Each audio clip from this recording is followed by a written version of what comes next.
This is the Samsung dryer that I will be repairing. You turn it on, you push the buttons, you push start, and nothing happens. It is a fairly straightforward fix, but this will cover many models, not just the one that you see here. And I put a link in the description for some of the tools and definitely the kit that you want to get to repair this. There is an upgraded version with some more durable parts. So chances are, if your dryer is not turning on at all, there's a kill switch when the idler pulley fails. And so if you're going to be replacing the idler pulley, you should replace everything else. Now, the upgrades on this one include a better bearing in the idler pulley. It's a very smooth roll, no noise, no grinding, no resistance. There's also self-lubricating bearings in here, and it's an upgraded type of rubber on the actual roller, so it will just last longer. The belt this is a standard size for Samsung dryers, but the belt is thicker and made of a more durable material. Now, if you're replacing any one of these components, you might as well replace them all. You get the screw that attaches the idler pulley and then a replacement spring. So it's worth replacing everything if you're going to replace anything. Here are the minimum tools required for the job: a 17mm wrench, a crescent wrench, a Phillips screwdriver, that's the one with the point, and a pair of pliers. Now, you could get away with not having pliers, but there's a couple spots that it probably will help. And this would be the ideal setup if you have a gyroscopic screwdriver and a drill with an adjustable chuck that will let you grab on to the rollers. But you can just get away with the basic tools. If you're not sure what your model is, you just open the door. There's a sticker right here, and it will tell you what the model number is. If you can put your dryer on a workbench, it will be so much easier to work on and access parts that you need to change. On the back of the dryer, on the left and right, are these metal brackets. You want to do that screw and that screw. And that is everything that is holding the entire top of the dryer on. And make sure you do a good job of keeping track of your screws, which ones go where. Maybe put it down on a piece of paper. Just really pay attention, or even take pictures so that you put the right screws in the right place, because they are different.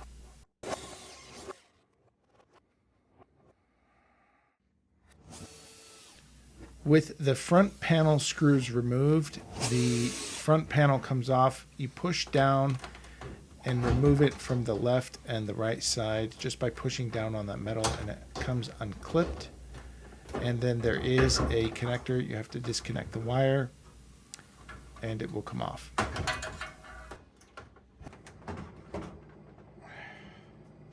So this is along the bottom of the dryer.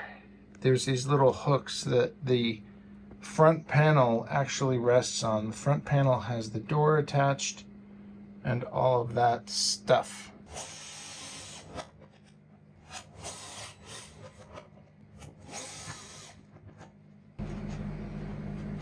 Now, I apologize for the blurry shot coming up next. You want to make sure you disconnect all the wires. There's one up on the drum and that one down low on the bottom right. And then this front piece just comes off and you pull out the drum. Inside your dryer, you have two of the rollers attached to the back of the dryer, and you have two rollers, and I'll go ahead and show you. I mean, those should spin a lot better. So all of this, that one barely spins. All of this contributes to failure of one or more components. In here you have the actual, this is what happened. So the bearing probably got dirty or just wasn't very good, and so the friction ended up melting the pulley. And then in here you have, this is the mechanism. So the wheel was on here, the belt's on here, and there's a tensioner spring.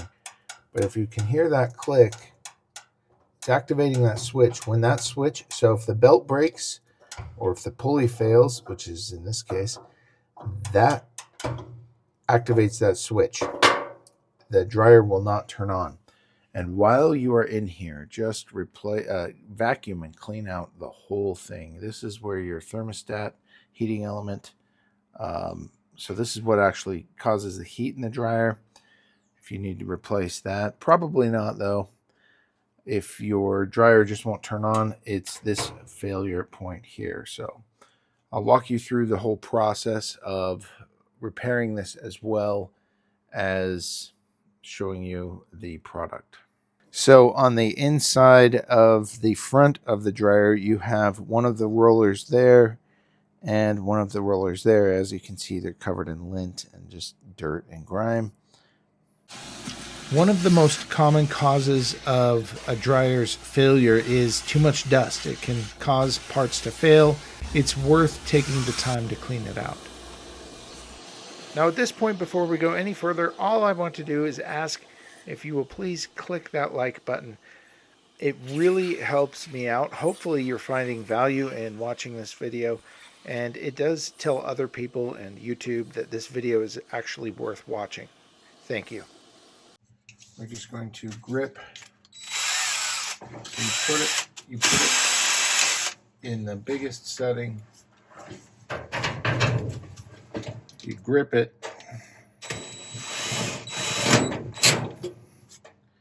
And you put it in reverse. All right, now this is the old roller. Look at that. It doesn't spin at all. This is the one I just took off. And you look at it, and on the back side, you say, oh, that's a little bit dirty and dusty. But that resistance is slowing down the dryer. And here is the replacement roller. Check this out. When you put on the replacement, you keep the washer. You slip it on the back like that. Okay, so this goes against the metal. And then this goes against the metal on the other side. And then this connects. So this is sandwiching that metal bracket there. Now I realized I didn't really demonstrate how to take these off without the drill method. So you would just do the opposite of what I'm showing you right here, where you're using the crescent wrench to untwist it while holding the bolt in the back with the wrench, 17mm.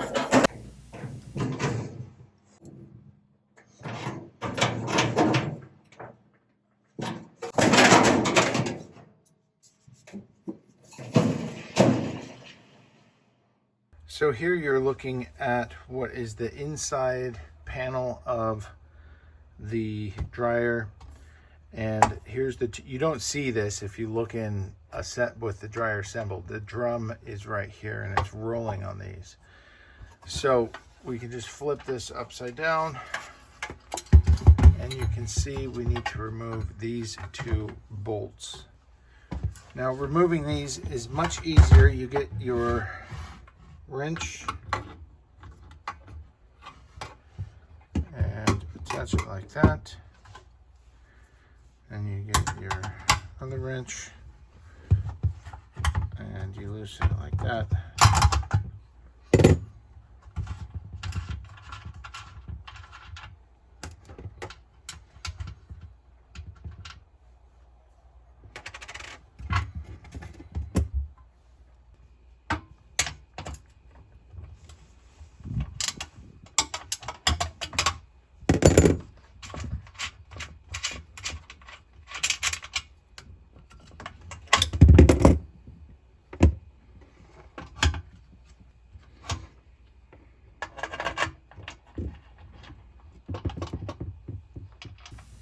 When you put the new rollers on, you don't need to over tighten.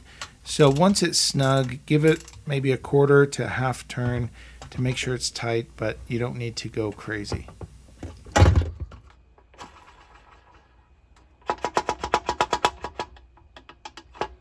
Okay, now here's an angle that you're not going to really be able to see This is coming from the back of the dryer. Here's the old idler pulley. So you want to put it in the same way. So this is going to go in like that.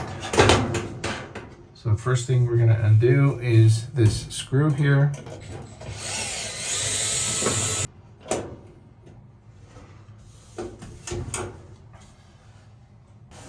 And there's a little metal arm on here, and that just goes right into the slot.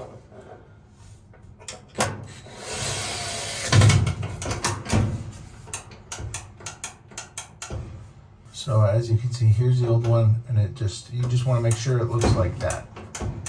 Now we also have this spring here. The shorter end of this spring, so there's kind of an elongated loop and a short loop. The short loop goes down, facing downward, and hooks on like that. And then this part connects to the idler pulley, and you're probably gonna need some. Okay, so there you go. It connects like that. So you should have tension. It should rest down like that, and then once you have the belt and the drum in, it's gonna be applying tension like that. So that's how this goes. So now drape the new belt over the drum. It kind of fits in the middle. You can see where the wear marks are. And it should rest on the rollers. And you want to make sure that when you put the front in, it's resting on those rollers as well. Okay, so the belt goes obviously around the motor shaft. And so you have to pull the pulley forward so there's so much tension on the belt.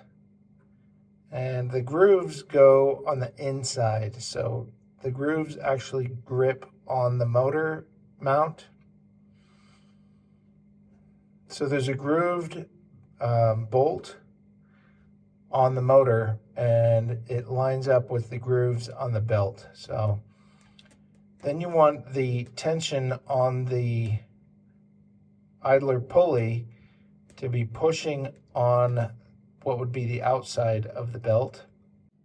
Now at this point, you're just putting everything back together. Like I said, as you put this piece on, you want to make sure that the rollers are in the groove of the drum so that it all aligns and rotates the drum freely.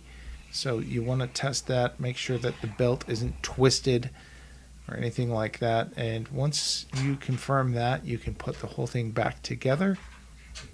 Just make sure you put your screws back in the right places and you connect all of the cords you disconnected.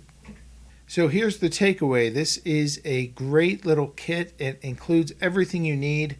You really should replace every component, and it's only basic tools and a little bit of time.